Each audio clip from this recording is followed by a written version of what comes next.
This podcast is for informational purposes only and does not dispense medical advice. Always seek the advice of a physician or other qualified health providers if you have any questions regarding a medical condition. Never disregard professional medical advice or delay in seeking such advice because of something you have heard on this podcast.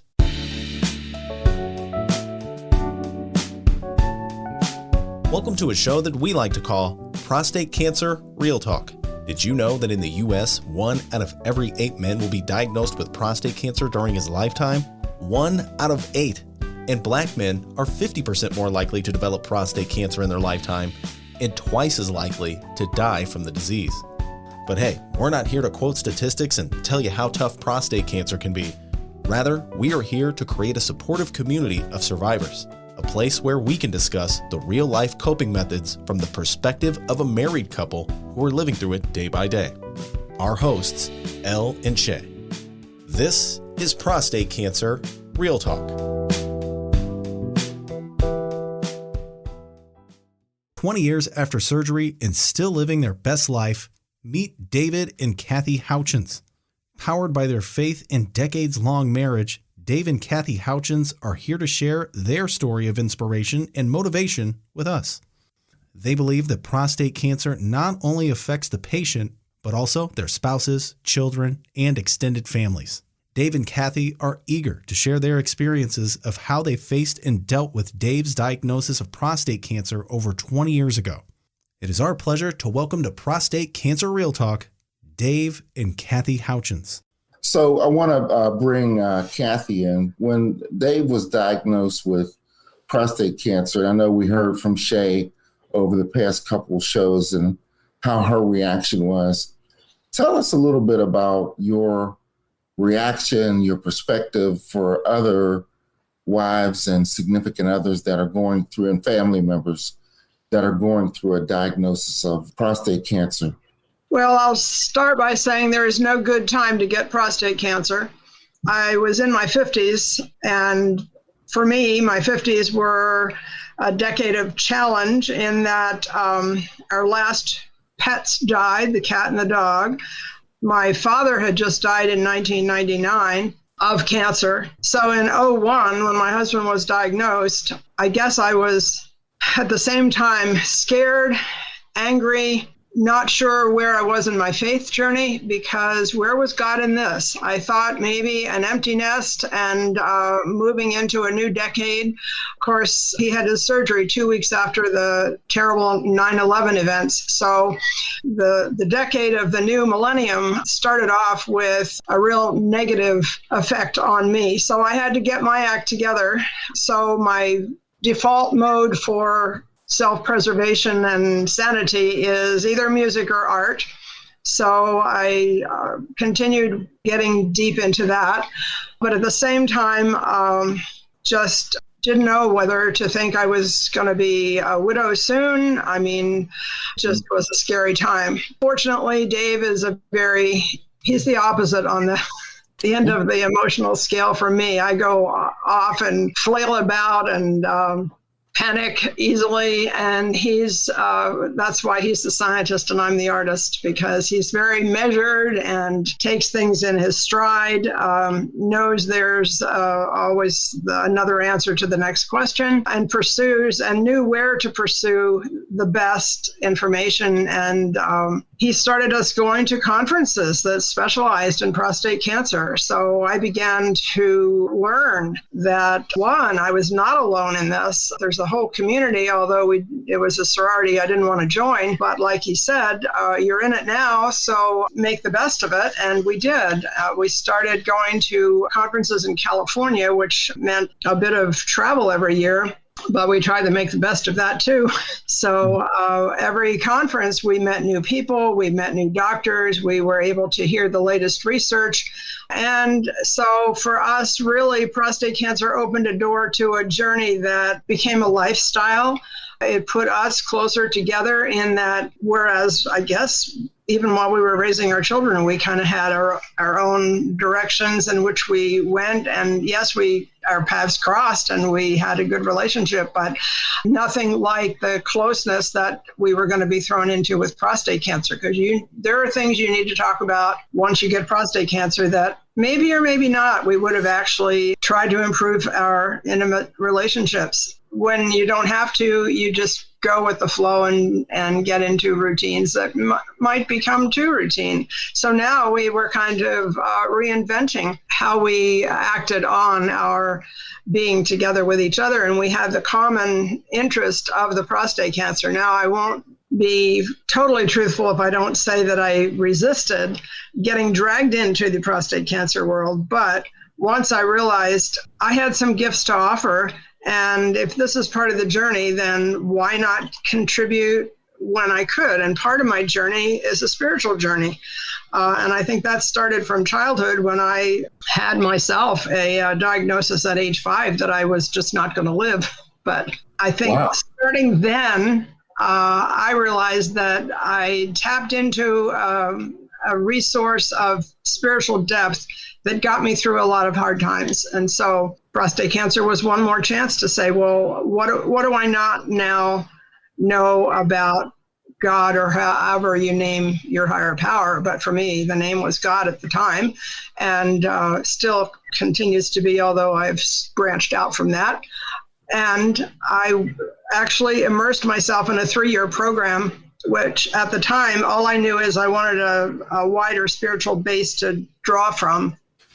I ended up on the end of that 3-year commitment as a certified spiritual director, which again, basically it means the spirit is alive and directing each one of us if we tap into it. The other thing that we've learned through our experience is that every single thing that comes up in prostate cancer, there's somebody out there in the research world working on it. And even from the time that Dave was diagnosed, things have improved. The radiation he had in 08 or 09 wasn't even available back in 01 when he had his surgery. So you move into whatever is the next best thing for you. Now they've got this ADT that you can take by pill, so you don't have to have the injection. They're doing so much more with scans so that you can find out sooner what you're dealing with and knock it out in the earlier stage. So there's so much hope, and I think maybe that's the biggest message in all of this is there needs to be a place where people can get together, be honest with what's going on, but also come away feeling like they can smile again, they can breathe again, they can let go of some of their tight-fisted, anxious feelings, because there is a next logical process where there's a lot of possibility. Okay, Kathie, so you and I obviously are part of the Prostate Cancer Wives Club. So when Elle was diagnosed, I've mentioned in previous podcasts that I had a tremendous sense of sadness for him, not for myself. And I think your emotions were a little different, and we all, everybody experienced it differently. But for me, I didn't have like anger or anything. I never felt bad for myself. I just felt bad for him. I was really, really sad. So, a part of the organization and the groups that you're with, what are some of the emotions that the wives are experiencing? Because for me, and I don't know what David's lifestyle was, but Elle, extremely active. He goes to the gym, he's in the yard. He rides his bike on a bike trail for 10 miles, on Saturdays. And for me, only thing I could see was his lifestyle is getting ready to change. It's going to be so different for him. So my sadness was for him in the way that his life was going to change. I guess I put myself on the back burner, as I found out in a previous podcast with a family therapist. So I guess I put my emotions on the back burner, but immediately it was all about him. I just felt sad. So if you could just, tell just some of the emotions that you're finding that the women are experiencing through their husbands being diagnosed with prostate cancer. Just a reminder, to ensure that you stay up to date on the latest episodes from Prostate Cancer Real Talk, don't forget to hit that subscribe and like button. Well, I think I could say that every emotion you could possibly name comes up sooner or later. Sadness, for sure. And I think the sadness that I felt was almost coupled with a feeling of, this is not fair. So it was sad for us both. And again, prostate cancer is a couple's disease. Yes, it affects the women just as much as the men. Well, not just as much, but in a different way. Yes. But as a couple, it affects you both. And so some of the sadness and some of the frustration and some of the anger and annoyance from the women that I'm talking to, a lot of it centers around men who, I mean, this is a huge blow to their self-worth and identity. And so some of the men, and this crosses the gamut of, it's not just Black men, it's not just any particular demographic of men, but some men in every demographic just don't want to talk about it. They want to take care of it, get it done, walk out the door and say it's behind me. And because of that, they don't want their wives to tell anybody. And that would mean they don't tell their children, even if they have adult children living at home, even if they have sons. No, you're not allowed to tell. Not allowed to tell the neighbors, not allowed to tell your friends at church, not allowed to tell your sister, your other relatives. No, this is this huge secret, which then, in the experiences that I've seen, it creates an enormous burden for the wife, because where can she go with all of this frustration, all of this not knowing, all of this wishing to get more information? And women are good researchers. I mean, they are on the internet, they are looking stuff up, they are finding things out. And when the husband doesn't want to have that discussion with her, doesn't even want her to go to the doctor's visit with him, frustrated, annoyed, angry, all of that, and definitely sad. But on the other hand, I have women who have this totally other experience because their husbands are very open about it, and they tell everybody, and they want to tell their sons so that they get checked early enough, because now you've got it in your heritage. They want to tell their neighbors, because pretty soon you find out, well, this neighbor and that neighbor, they've had an experience that they haven't talked about. So once you're able to cross that barrier and open up the communication, then it's a better experience for everybody. But the other part of the emotional experience is when the men are experiencing from usually the ADT, but from some of the other treatments as well. What is the ADT? Tell us. Okay, so the androgen deprivation therapy. We start using initials, and honestly, between the treatments and the drugs and all the long names for things, and you end up using shortcut terms for things that are mouthful otherwise. So, and people call it hormone treatment, but it's actually removing hormones, not adding hormones. So the men get treatments, and it could be an injection, or now it could be a pill.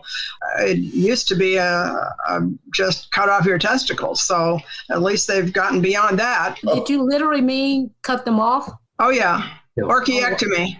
Oh, yep. Wow. That was the old time treatment. They call that a eunuch in the Bible, I think. Yeah, they did.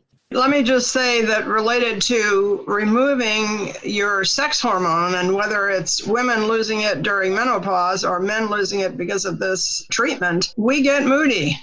We get difficult to live with. There are new ways of being in a relationship that now take people by surprise. And it's like, well, how do I deal with that? He didn't used to get angry when I said something in passing, or if I tried to pat him on the back. It's like, well, who is this monster I'm living with that's not the person that I knew before all this started? I mean, I think the frustration that men feel with especially if you have the incontinence coupled with the impotence and the erectile dysfunction, they lose their sense of self-worth. and they begin to kind of dig a little hole for themselves. And how do wives pull men out of that? I've sat with one wife, I remember, in a coffee shop while her husband went for acupuncture because he was so desperate. He needed to get out of this downward spiral of depression. And I mean, men sitting around weeping is not what wives are used to seeing. So there's a lot of complicated emotional stuff that goes on. My personal opinion is that every team of doctors and helpful professionals that get you through this experience should include a sex counselor, a marriage counselor, some kind of professional psychotherapist who can listen to the deeper emotions and help you work through those, because people turn to drink, people turn to other behaviors that just don't fit what have created the marriage up to that point. And both the wives and the husbands, and oftentimes the children who are witness to all this, need the kind of help that keeps you grounded. And yeah, life is difficult. And part of it, the big key, the main word really here is communication. Just don't stop communicating honestly as a couple. As we draw to conclusion here, I want to hear back from Kathie in terms of any parting words that she might want to share about our discussion today, any messaging or advice that she has for the wives and the families of the men who are dealing with this. Thanks, Elle, and Shay, too, for your wisdom in all this. But the one thing I realize I have not mentioned is the feeling of helplessness at the beginning. What can I do to make things better? And once I found my purpose in cooking and improving our nutrition, because I did research and looked into what's the best diet for prostate cancer. Well, it turns out the best diet for prostate cancer is the same diet that's good for heart health. And so the Mediterranean diet, looking into what that involved, of course, I taught Spanish for all those years, so I knew a lot about the Mediterranean and Spain. So learning how to cook, eating more fish, less red meat, more vegetables, olive oil to the exclusion of other not so good oils. There's a lot to learn about nutrition. The two main things that I personally took on as a way to be actively involved in my husband's well-being is in the nutrition and exercise. We do walk, we do take bike rides, we love to be outdoors. He's been in the Boy Scout on that team for his whole life since he was an almost Eagle Scout as a teen, but always been active in the role of getting boys in the community involved in healthy lifestyles. So, promoting that kind of exercise and good eating and just generally good health habits beyond prostate cancer. And for women, the important thing is, yes, it's all about him, but no, it's not, because if you don't take care of yourself, then what good are you to him? So the self-care is huge, and allow yourself time off. If a nap is what you need, take it.